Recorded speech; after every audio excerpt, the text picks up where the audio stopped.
My brain is only a receiver.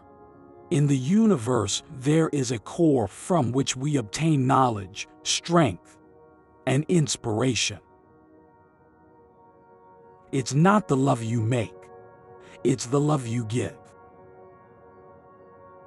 I don't care that they stole my idea. I care that they don't have any of their own. Let the future tell the truth and evaluate each one according to his work and accomplishments. The present is theirs. The future, for which I have really worked, is mine. Be alone. That is the secret of invention. Be alone. That is when ideas are born. If your hate could be turned into electricity, it would light up the whole world. The scientists of today think deeply instead of clearly. One must be sane to think clearly, but one can think deeply and be quite insane. If you only knew the magnificence of the 3, 6, and 9, then you would have the key to the universe. Our virtues and our failings are inseparable, like force and matter. When they separate, man is no more. All that was great in the past was ridiculed, condemned, combated, suppressed only to emerge all the more powerfully, all the more triumphantly from the struggle. Invention is the most important product of man's creative brain. The ultimate purpose is the complete mastery of mind over the material world, the harnessing of human nature to human needs. The feeling is constantly growing on me that I had been the first to hear the greeting of one planet to another. I do not think you can name many great inventions that have been made by married men. You want to find the secrets of the universe. Think in terms of energy, frequency, and vibration.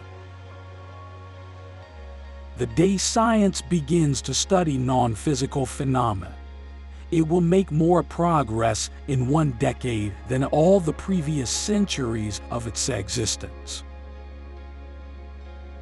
The individual is ephemeral.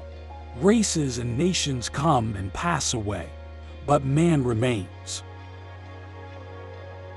Peace can only come as a natural consequence of universal enlightenment and merging of races, and we are still far from this blissful realization. We crave for new sensations, but soon become indifferent to them. The wonders of yesterday are today common occurrences. But instinct is something which transcends knowledge. We have, undoubtedly, certain finer fibers that enable us to perceive truths when logical deduction or any other willful effort of the brain is futile. Life is and will ever remain an equation incapable of solution, but it contains certain known factors. The scientific man does not aim at an immediate result. He does not expect that his advanced ideas will be readily taken up. His work is like that of a planter for the future. His duty is to lay foundation of those who are to come and point the way.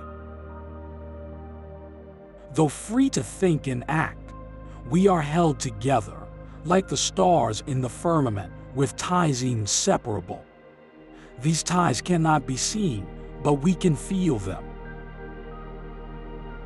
Most persons are so absorbed in the contemplation of the outside world that they are wholly oblivious to what is passing on within themselves. As I review the events of my past life, I realize how subtle are the influences that shape our destinies. Most certainly, Some planets are not inhabited, but others are, and among these there must exist life under all conditions and phases of development. What one man calls God, another calls the laws of physics. So astounding are the facts in this connection, that it would seem as though the Creator, himself, had electrically designed this planet. Everyone should consider his body as a priceless gift from one whom he loves above all. Unclean lines, which breeds disease and death, is not only a self-destructive but highly immoral habit. The gift of mental power comes from God, divine being, and if we concentrate our minds on that truth, we become in union with this great power. My mother had taught me to seek all truth in the Bible.